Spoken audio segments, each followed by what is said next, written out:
বসে বসে এগুলো পড়তে থাকবেন। যদি পড়েন ইশরাকের নামাজটা পড়ে মসজিদ থেকে বের হতে পারেন। ইশরাকের নামাজ মানে ফজরের সূর্য উঠে যাওয়ার পরে 2 রাকাত নফল পড়ে যে ব্যক্তি যাবে বাসায়, মানে প্রথমে ফজরের নামাজ জামাতে পড়েছে, জিকির আজকার করেছে, ইশরাকের সময় হয়েছে, নামাজ পড়ে বের হলো, এই ব্যক্তির আমল নামায় একটা কবুল হজের নেকি দেওয়া হবে, একটা কবুল ওমরার নেকি দেওয়া হবে। এগুলো খুবই সহজে আমল করা যায়। এরপরে আপনি বাসায় ফিরে গিয়ে বা মসজিদেই কোরআন তেলাওয়াত পড়বেন। আমরা কোরআন তেলাওয়াত পড়ব। কোরআন তেলাওয়াত পড়বেন এক পারা পারেন না অর্ধেক পারা পারেন না 5 পৃষ্ঠা পারেন না কমপক্ষে 1 পৃষ্ঠা পারবেন না, 1 পৃষ্ঠা করে হলেও প্রতিদিন কোরআন তেলাওয়াত করতে হবে। পারবেন না ইনশাআল্লাহ? প্রত্যেক হরফে 10 নেকি পাবেন। কোরআন আপনার পক্ষে সুপারিশ করবে ইনশাআল্লাহ, এবং এই কোরআন আপনাকে ছায়া দিবে, সূরা বাকারা আলে ইমরানের মতো ছায়া দিবে কিয়ামতের মাঠে। এবং এটা নবী সাল্লাল্লাহু আলাইহি ওয়াসাল্লাম যেটা বলেছেন, আল কোরআন হুজ্জাতুল লাকা আলাইক, এটা তোমার পক্ষে সাক্ষী দিবে অথবা বিপক্ষে সাক্ষী দিবে। তো কোরআন তেলাওয়াত করবেন। এরপরে আমরা কি করি? আমরা হয়তো যে যার মতো চলে যাই, কেউ স্কুলে চলে যান, নাস্তা করেন। আচ্ছা, নাস্তার আগে একটা কথা বলি। সকালে নাস্তা করবেন এমন ভাবে যে, এখনকার ডক্টররাও বলেন এই কথাটা, সকালবেলা একটু বেশি খেতে হয়, সকালবেলা একটু বেশি হেভি ফুড নিতে হয়, দুপুরে তার চেয়ে একটু কম, রাতে আরো কম। আর আমাদের তো উল্টা, কিন্তু সকালে অল্প একটু, দুপুরে একদম বিশাল, রাতের বেলা আরো বিশাল, নাকি? তো নিয়মটা হচ্ছে এই যে সকালে খেতে হয় বেশি, সারাদিন আপনাকে কাজ করতে হবে, সকালে আপনাকে বেশি হাইজেনিক ভালো ফুড খেতে হবে, দুপুরে তার চেয়ে একটু কম, আর রাতে তার চেয়ে কম। এভাবে খেতে পারলে প্রফিটিক খাওয়া হবে ইনশাল্লাহ। আর খাবার আমাদের সুন্নাহ মতো খাওয়ার দরকার নেই, নবী সাল্লাল্লাহু আলাইহি ওয়াসাল্লামের সুন্নাহ মতো খায়। 2টা হাদিস বলবো মেয়েদের জন্য, এটা মা বোনরা আছে। নবী সাল্লাল্লাহু আলাইহি ওয়াসাল্লাম বলেছেন, শেষ জামানার সবচেয়ে বড় ফিতনার নাম কি বলেন? না, মাসিহুদ দাজ্জাল। কি নাম? মাসিহুদ দাজ্জাল। এই পৃথিবীর সমস্ত ফিতনা একত্রিত করলেও দাজ্জালের মতো কিন্তু হবে না। এই দাজ্জালের অনুসারী হবে এক শ্রেণীর নারী। মাসিহুদ দাজ্জালের অনুসারী হবে এমন এক শ্রেণীর নারী যাদেরকে মুমিন পিতা, ভাই বা স্বামী ঘরে রাখতে পারবে না, তারা বাঁধন ছিঁড়ে বেরিয়ে যাবে। এখন কোন কারণে আপনি তাদেরকে বাসায় রাখতে পারছেন না আপনি চিন্তা করেন, আর দাজ্জাল আসতে কতটুকু বাকি আছে আপনি ভাবেন,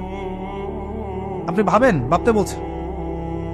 আরেকটা হাদিস নবীজি বলেছেন, আমি এক শ্রেণীর নারীর কথা বলছি যাদেরকে আমি এখনো দেখি নাই, মানে 1400 বছর আগে তারা ছিল না পৃথিবীতে, তারা আসবে এক সময়, যারা জান্নাতে যাবেও না, জান্নাতের গন্ধ পাবে না, যদিও জান্নাতের গন্ধ 70 বছরের পর থেকে পাওয়া যায়। কারা তারা? নিসাউন কাসিয়াতুন আরিয়া, এমন নারী যারা কাপড় পরেও নগ্ন থাকে, কাপড় পরেছে বাট নগ্ন, মানে কাপড় পরার পরেও শরীরের সমস্ত কাঠামো দেখা যায়, বোঝা যায় জান্নাতে যাবে না, ঘ্রাণও পাবে না। মুইলাতুন মামেলাত, এরা নিজেরাও আকৃষ্ট হয়, অন্যকেও আকৃষ্ট করে। মনে আছে না? 4 নাম্বার, নারীর অবমাননা। এটা কি ওই আইয়ামে জাহিলিয়াতকে হার মানায়নি? একটা আন্ডারওয়্যার কিনতে যান, কার ছবি থাকে, ওই ছবি আন্ডারওয়্যার তো পরবেন আপনি, ওখানে মহিলা কি করছে? এবার একটা গাড়ি কিনতে যান, দেখবেন সেখানে একটা মডেল কে দাঁড়িয়ে আছে, ছেলে না মেয়ে? মাশাআল্লাহ। যেখানে যাবেন সেখানে, কাপড় কিনতে যান, দেখবেন মহিলার পুতুল রেখে দিয়েছে, ওই পুতুলের মধ্যে মেয়ের কাপড়টা না পরালে ব্যবসা হবে না ভাই। উসমান রাদিয়াল্লাহু আনহু ব্যবসা করেন নাই?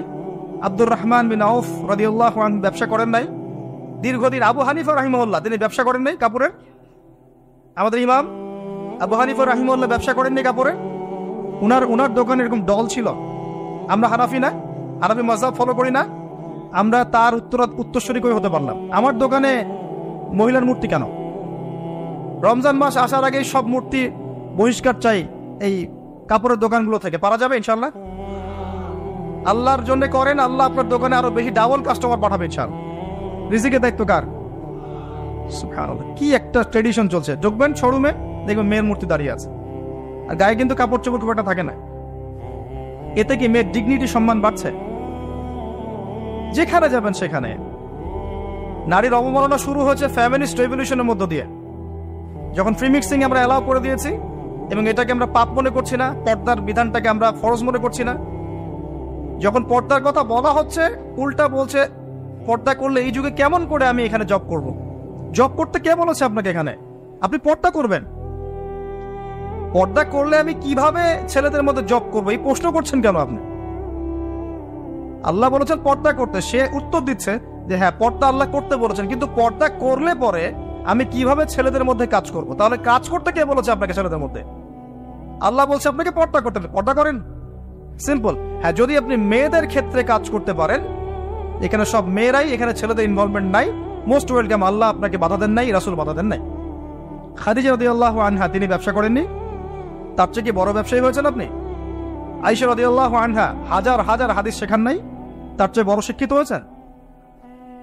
কি প্রমাণ করতে চাচ্ছেন? বরং নিজের মনটাই তো আপনার ঠিক নাই, নিজের নফসের মধ্যেই ত্রুটি আছে। এরপরে আবার দেখবেন যে নিসাউন কাসিয়াতুন আরিয়া, কাপড় পরেও নগ্ন হয়ে ঘুরছে, ঘুরছে না? কাপড় পরেও মহিলারা নগ্ন হয়ে ঘুরছে না? গেঞ্জি আর জিন্স পরে ঘুরছে না? টি শার্ট পরে ঘুরছে না? এগুলো দেখার জন্য কি চোখ দিতে হয় না? চোখে পড়ে যায়। ডান বাম এদিক ওদিক যেদিকেই তাকাবেন সেদিকেই দেখতে পারবেন। আপনি চোখটা রাখবেন কোথায়? আকাশের দিকে নাহলে মাটিতে? দুটোই সেফ অপশন দেখি আমি। হাঁটার সময় আকাশের দিকে তাকায় হাঁটবেন, নাহলে মাটির দিকে তাকায় হাঁটবেন। এছাড়া কোনো অপশন দেখা যায় না। শহরে তো আরো মারাত্মক অবস্থা। যেখানে যাবেন, দোকান, শপিং মলস, ব্যাংক, এয়ারপোর্ট, আপনার পলিটিক্যাল মিছিল, আপনার সামাজিক সংগঠন, যেখানে ঢুকবেন সেখানেই ফ্রি মিক্সিং। কোনো কোনো ক্ষেত্রে আমরা দেখেছি, এই বছরও দেখেছি, ওয়াজ মাহফিলের মঞ্চ মেয়ে এসে বক্তব্য দিচ্ছে, মাশাআল্লাহ, পাশে আবার হুজুর বসে চা খাচ্ছে। চা না কফি আল্লাহ ভালো জানেন। সুবহানাল্লাহ। এগুলো আসলে হাসির বিষয় নয়। বিষয়টা হচ্ছে কাঠামোটা নষ্ট হয়ে যাবে তখনই যখন আমরা ফ্রি মিক্সিং অ্যালাউ করে দিব। এরপরেও ধর্মের নামেও আমরা কোনো কোনো ক্ষেত্রে মেয়েদেরকে বঞ্চিত করছি না। মেয়েরা দিন শিখতে চাচ্ছে, আমরা কিন্তু অ্যাক্সেস দিচ্ছি না। কোরআন হাদিস শিখতে চাচ্ছে, তাদের জন্য উপযুক্ত প্রতিষ্ঠানগুলো করতে পারছি না, করতে পারলেও খুব সংখ্যায় কম। সম্পত্তির অধিকার দিচ্ছি না মুসলিম হয়েও, এটা করছি না। আল্লাহর রাস্তায় সময় লাগানো একজন ব্যক্তি বলছে যে আমার বোন আমাকে সম্পত্তি লিখে দিয়েছে। লিখে দিয়েছে মানে কি? আপনি দেন নাই তাকে সম্পত্তি? বলছেন না, আমি বুঝিয়েছি তাকে যে ও যদি দিয়ে দেয় আমাকে, আমি তো আল্লাহর পথেই ব্যয় করবো, ওর তো সওয়াব হবে। কি বুঝলেন? ও দিবে কি দিবে না তার পরোয়া নাই। আর তুই দে, তাহলে তুই যে দিলি আমাকে, তোর তো নেকি হইল, এটা বুঝিয়ে দিল তাকে। দিন এটার নাম নয়। যার যার হক তাকে তাকে দিতে হবে। আমরা কিন্তু অনেক ক্ষেত্রেই মেয়েদের অধিকার দিচ্ছি না। আপনার ঘরে একটা ছেলে সন্তান হলে আপনি খুশি, মাশাআল্লাহ, মুখে হাসি, মিষ্টি বিতরণ করছেন, গরু জবে করে খাওয়াচ্ছেন। মেয়ে হলে আপনার আত্মীয় আপনাকে ফোন দিচ্ছে যে বাবা এবার তো দুঃসংবাদ, পরের বার ইনশাআল্লাহ সুসংবাদ হবে। কে বলছে আমার জন্য দুঃসংবাদ? আমি তো হ্যাপি, আমার ঘরে মেয়ে আসছে। মেয়ে কন্যা সন্তান লালন পালন করলে কি হবে? নবী সাল্লাল্লাহু আলাইহি ওয়াসাল্লাম বলেছেন জাহান্নাম থেকে ঢাল হয়ে যাবে মেয়েরা। সুবহানাল্লাহ। যার ঘরে আল্লাহ পাক কন্যা সন্তান দিয়েছেন এবং তাদেরকে উপযুক্ত তরবিয়তে সে বড় করেছে, সৎ পাত্রে পাত্রস্থ করেছে, বিয়ে শাদী দিয়েছে, এই কন্যা সন্তানরা কিয়ামতের মাঠে জাহান্নামের জন্য ঢাল হয়ে যাবে ইনশাআল্লাহ। একটা হাদিসে এসেছে নবী সাল্লাল্লাহু আলাইহি ওয়াসাল্লামের সাথে এইভাবে থাকবে তারা, এইভাবে। ছেলের ক্ষেত্রে আসে নাই? ওইখান থেকে তো নির্যাতন শুরু হচ্ছে। তারপরে পড়াশোনা ঠিক মতো করাচ্ছি না, সম্পত্তির অধিকার দিচ্ছি না, ওদেরকে পর্দা শিখাচ্ছি না। এগুলো কারা করছে? আমরা করছি। পরে ফ্রি মিক্সিং অ্যালাউ করছি। আপনার মেয়েকে আপনি পুরুষ টিচারের কাছে প্রাইভেট পড়াতে পাঠাচ্ছেন কেন? স্কুলে পড়ুক আর কলেজে পড়ুক, আপনি পুরুষ টিচারের কাছে ওকে একান্তে নীরবে নিভৃতে প্রাইভেট পড়তে পাঠাচ্ছেন কেন? আপনার বাসায় পুরুষ টিচার আসছে, আপনার মেয়েকে একা একা পড়াচ্ছে কেন একটা রুমের মধ্যে? এই সুযোগ কে করে দিচ্ছে? আপনি তো ঘরের মধ্যে একটা পতিতালয় খুলেছেন। যখন একটা ছেলে একটা মেয়ে একা একা থাকবে, তৃতীয় পক্ষ থাকবে সেখানে শয়তান। আস্তে আস্তে সেই টিচারের হাতেই দেখবে মেয়ে ধর্ষিত হয়ে গেছে। ধর্ষিত না হলেও মেয়ে নিজেই প্রেম করে পালিয়ে যেতে পারে। অ্যাক্সেস কে দিচ্ছে? আমরা দিচ্ছি। এরপরে দেখবেন যে মিডিয়ার মধ্য দিয়ে দেখবেন যত জেনা, ব্যভিচার, পর্নোগ্রাফি, অশ্লীলতা, পরকীয়ার সিরিয়াল, সব সিরিয়ালগুলোকে একত্রিত করে যেন গিলাই খাওয়ানো হচ্ছে। আপনি বাঘের মুখ থেকে হাড্ডি নিয়ে আসতে পারবেন, গোশত নিয়ে আসতে পারবেন, আপনার ওয়াইফের হাত থেকে রিমোট নিতে পারবেন না। একদম সন্ধ্যা লাগবে, বসবে, রাত 10টা পর্যন্ত 4-5টা সিরিয়াল দেখবে, তারপরে ঘুম। নিত্যদিনের রুটিন। আমি একটা বয়স্ক মহিলাকেও দেখেছিলাম, সুন্দর মতো মাগরিবের নামাজ হলো, নামাজ পড়লো, মাশাআল্লাহ। নামাজ পড়ার পরে বলছে, বাবা আমি এখন কোরআন পড়বো। ঠিক আছে, মাশাআল্লাহ, দাদি পড়েন। দাদি কোরআন পড়া শুরু করবো, এক পারা কোরআন পড়ে শেষ। খেতে বসো, খেতে বসলাম, খাওয়া দাওয়া শেষ। দাদি এখন কি? একটু সিরিয়াল দেখবো কয়েকটা। তারপর 4টা-5টা সিরিয়াল দেখলো, তারপর ঘুম। কি একটা সাইকোলজিক্যাল পরিবর্তন দেখেছেন? এবং এগুলোতে কি শেখানো হচ্ছে? পরকীয়া, জেনা, কুটনামি, পরিবারের ভাঙন, এর কথা ওকে লাগানো, এর কথা ওকে লাগানো। মানে মনে হচ্ছে যেন এগুলো আমাদের ট্রেডিশন, এগুলোর সাথে ইসলামের কোনো সম্পর্ক আছে? এই পুরো সিরিয়ালগুলো কি ইসলামিক? যেখানে ইসলাম শেখানো হচ্ছে, কোরআন শেখানো হচ্ছে, বা ইসলামিক কোনো নাটিকা বা ইসলামিক কোনো সং বা নাশিদ বা কোনো সিরিয়াল, এমন কিছু কি? সবই তো পশ্চিমা ধাঁচের এবং অমুসলিমদের ধাঁচের। তখন ওদের মানসিকতা আমাদের মধ্যে ইনস্টল হচ্ছে। বাংলাদেশের কয়টা প্রতিষ্ঠানে হিন্দি শেখানো হয় বলেন তো? শেখানো হয়? হয় না। তারপরেও দেখবেন বাংলাদেশের ম্যাক্সিমাম মহিলা হিন্দিতে কথা বলতে পারে, বা কথা বলতে না পারলেও হিন্দি বোঝে, কিন্তু আরবি বোঝে না। আরবি তো বোঝে না, একটা আরবি শব্দ দেখলেই পুণ্যের কাজ মনে করে। ছেলের নাম রাখছে জাহিম, এটা আরবি শব্দ জাহিম। জাহিমের মানে কি সে জানে না। জাহিম মানে কি? জাহিম মানে কি? জাহান্নাম। জাহিম মানে জাহান্নাম। দেখেছে আরবি শব্দ, বাস লাগিয়ে জাহিম। তাহলে আরবির এই দশা, কিন্তু হিন্দি সব বোঝে। বাসায় যান, হিন্দিতে কথা বলেন, দেখবেন অ্যান্সার দিচ্ছে। যদি কালকে সকাল উঠে দেখেন যে বাংলাদেশ থেকে বাংলা ভাষা উঠিয়ে নিয়েছে আল্লাহ পাক, কোনো সমস্যা হবে না, সবাই হিন্দিতে কথা বলতে পারে। এমন ভাবে শিখেছে আর কি। কিভাবে শিখলো? কোন স্কুলে শেখানো হয়? কলেজে শেখানো হয়? ট্রেনিং দেওয়া হয়েছে? সিরিয়াল। এভাবে দেখেন পুরো ফ্যামিলিস্ট একটা ফিতনা চলছে। তারপরেও দেখবেন পোশাক আশাকের ফিতনা, রেপ, ধর্ষণের ফিতনা, ব্যভিচার, পরকীয়া। এখন ম্যাক্সিমাম পরিবারই পরকীয়া। বাসায় বউ আছে, বাইরে মেয়ের সাথে প্রেম করছে। বাসায় ছেলে আছে, বাসায় স্বামী আছে, বাইরে ছেলের সাথে প্রেম করছে। আপনার অবর্তমানেই দেখবেন কোন কোন ক্ষেত্রে এগুলো হচ্ছে, আপনি জানেনই না। ওই যে প্রবাসে ছেলে পড়ে আছে, এদিকে দেখবেন স্ত্রী 10টার সাথে লাইন মারা শেষ। এবং শহর কেন্দ্রিক যারা উচ্চ ইয়াতে আছে আর কি, উচ্চ বংশী অনেক মহিলাদের জীবন তো দেখবেন বাঁধন ছাড়া, কি করছে না করছে ঠিক নাই। মোটর সাইকেল নিয়ে দাবড়ায় বেড়াচ্ছে, বারে যাচ্ছে, মদ খাচ্ছে, এখানে বন্ধুদের সাথে আড্ডা মারছে। এই যে আপনাদের কক্সবাজার বিচেও দেখবেন ছেলে মেয়ে বসে সিগারেট খাচ্ছে, গিটার বাজাচ্ছে, গান গাচ্ছে, রাতের বেলা শুয়ে শুয়ে আছে, ছেলের কোলে মেয়ে শুয়ে আছে, গোল হয়ে বয়ফ্রেন্ড গার্লফ্রেন্ড বান্ধবী। এদের তো বাবা নাই, মারা গেছে, এদের মা নাই, মারা গেছে। এদের বাপ মা স্বামী ভাই কেউ যদি বেঁচে থাকতো তারা এগুলো করতে পারতো? এদের তো কোনো ওয়ারিশই নাই, কেউ কিচ্ছু বলার নাই। মানে এই বিচের পরিবেশও নষ্ট করে ফেলছে না। আপনাদের এই পরিবেশটা নির্মল শান্ত ছিল না? এখন দেখবেন বেহায়ার কারণে, বেহায় পড়ার কারণে যাওয়াই যায় না, দাঁড়ানোই যায় না, তাকানোই যায় না, খুঁজতে হয়। দিনী ভাই থেকে বলতে হয় এমন বিচে নিয়ে চলো যেখানে মানুষ নাই, একা একা দাঁড়ানো যাবে। প্রতিটা ক্ষেত্রে ফিতনা ছড়িয়ে পড়েছে এই যে ফ্যামিনিস্ট রেভলিউশনের কারণে। একটা হাদিস মনে করিয়ে দিই, 2টা হাদিস বলবো মেয়েদের জন্য। এটা মা বোনরা আছে? নবী সাল্লাল্লাহু আলাইহি ওয়াসাল্লাম বলেছেন শেষ জামানার সবচেয়ে বড় ফিতনার নাম কি বলেন? না, মসিহুদ দাজ্জাল। কি নাম? মসিহুদ দাজ্জাল। এই পৃথিবীর সমস্ত ফিতনা একত্রিত করলেও দাজ্জালের মতো কিন্তু হবে না। এই দাজ্জালের অনুসারী হবে এক শ্রেণীর নারী। মসিহুদ দাজ্জালের অনুসারী হবে এমন এক শ্রেণীর নারী যাদেরকে মুমিন পিতা, ভাই বা স্বামী ঘরে রাখতে পারবে না, তারা বাঁধন ছিঁড়ে বেরিয়ে যাবে।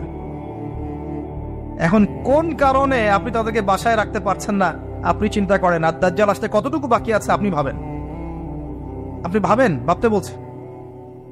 আরেকটা হাদিস নবীজি বলেছেন, আমি এক শ্রেণীর নারীর কথা বলছি যাদেরকে আমি এখনো দেখি নাই, মানে 1400 বছর আগে তারা ছিল না পৃথিবীতে, তারা আসবে এক সময়, যারা জান্নাতে যাবেও না, জান্নাতের গন্ধ পাবে না, যদিও জান্নাতের গন্ধ 70 বছরের পর থেকে পাওয়া যায়। কারা তারা? নিসাউন কাসিয়াতুন আরিয়া, এমন নারী যারা কাপড় পরেও নগ্ন থাকে।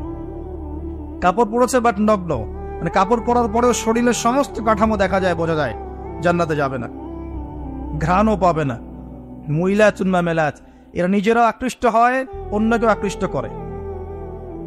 আরেকটা সুসংবাদের হাদিস, এসব থেকে বের হয়ে যদি মহিলারা আল্লাহ এবং তার রাসূলের আনুগত্য করতে পারে, মাত্র 4টা কাজ করলেই জান্নাত নিশ্চিত। মাত্র 4টা কাজ করলেই মেয়েদের জান্নাত নিশ্চিত ইনশাআল্লাহ আযজা ওয়া জাল। 1 নাম্বার, যদি তারা 5 ওয়াক্ত নামাজ ঠিকঠাক মতো পড়ে। 2 নাম্বার, যদি তারা রমজান মাসের সওম রাখে। 3 নাম্বার, যদি তারা তাদের পর্দা ঠিক করে, সতীত্বের হেফাজত করে। আর 4 নাম্বার, যদি তারা তাদের স্বামী, নিজে সাজবেন না স্বামীর জন্য, বাইরের মানুষের জন্য সাজবেন। বাইরের মানুষের জন্য আপনি সবকিছু করবেন, স্বামীর খেয়াল করবেন না।